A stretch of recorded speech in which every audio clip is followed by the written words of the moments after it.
Now, for those of you with an interest in e-commerce or want to start out on an e-commerce venture yourselves, we spoke to Urban Ladder, a Bangalore-based startup, about how they validated their product idea. The startup system is a system where only the best win.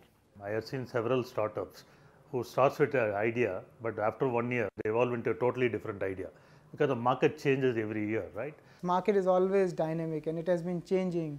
So you have to act according to market. You have to start up with something, focus on that, and depending on how the market accepts that idea or not accept the idea, evolve yourself.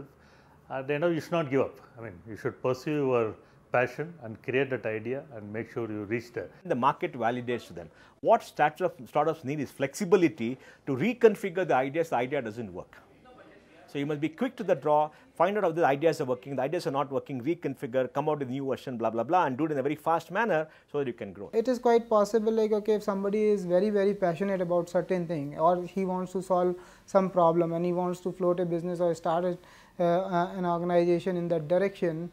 So it is important to do a simple dipstick with consumers. So if you have a combination of an investor who also act as a mentor, who understand the industry very well, I think it will be much better for startups. If you are having luxury of time or money initially, in my opinion, it would be good to do a larger survey or larger consumer research. I mean, validation by going through testing and all, I think there's no time for that because you are in the marketplace and there's great churning going on. So I think you just pursue your ideas, you will find your way and you will fall down, you will get up, you will run, but ultimately you will reach the goal.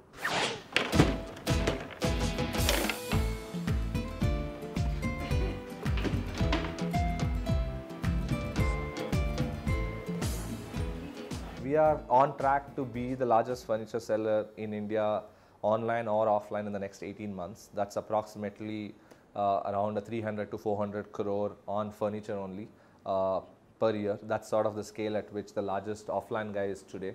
Just over 2 years since they started out, Urban Ladder is a young force in the online furniture business. And they are making no bones about the fact that they are going to be in the space for the long haul. We are already around 150 to 160 people full time, and that's going to become around 300 in the next 6 months. A huge pace up on expansion of team as well as on our revenue goals, and we've seen that happen in the last 6 months. No reason why that can't happen in the next 12 months. Unlike most other players, Urban Ladder's online furniture business is entirely run on its private labels, and they control everything from design to delivery.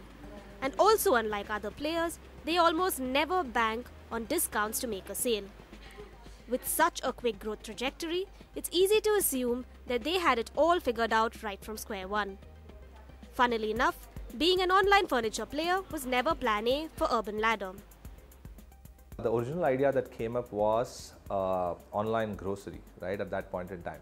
And so literally, we said, let's leave our jobs and let's do this. The only other thing we did, thankfully, was at that time did some more secondary research, talked to maybe a couple of investors just to understand that space. The market size was massive. There was not too many people who had done online grocery at that point in time in India. But what we came out was the primary consumer need was a bit suspect. Somehow the economics of the model didn't seem to work. Instead, as Rajiv says, they decided to marry their passion with practicality and revisit an idea that they had had in 2010 about an online furniture business.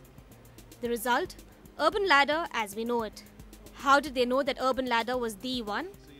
Through a solid and lengthy validating strategy that lasted them 6 months. We didn't market anything in the first 3 months, right? We just put it in our Facebook, we put it on Twitter. Some of the people who are pretty influential in the community retweeted and reshared that, and it went to a lot more people. So the need was immense. The next part of the process was validation of, is it possible to take a product to market, right? And which is where the validation stage gets into the next detail phase. So there we use things like SurveyMonkey, a lot of free tools that are available on the internet. We put up a plain web page on LaunchRock where we asked for ideas. where we asked for people to register themselves to see if they are interested when we launch something out. A lot of good suggestions came out, both from the SurveyMonkey set of surveys we did on what is the need prioritization, what do people value more. We went deeper into every, within study tables, what's more priority. Facebook allows you to spend a very small amount of money to actually run some of these as ads to a group that you target on Facebook, and that way you can get responses beyond just friends and friends of friends. Did a sort of a minimum viable product on all of this. We took out, let's say, 30 to 40 products only we wanted to launch. We actually photographed them with a professional photographer and sent out a slideshow in a PowerPoint saying, okay, this is the kind of product I'm going to sell you and this is the price. Urban Ladder's best tips for startups looking to validate ideas: keep your survey questions short and sweet. Make as many calls as possible to people to get into their skin and understand problems. Avoid focus groups if you want quality output that doesn't have a herd mentality, and instead do one-on-one interviews.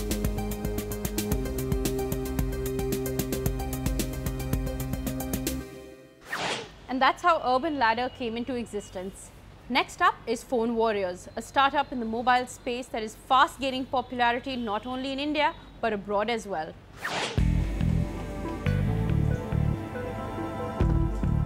We all get annoying and harassing text messages from telemarketers on our cell phone. And all of us at some point have exclaimed, why isn't someone doing something about this?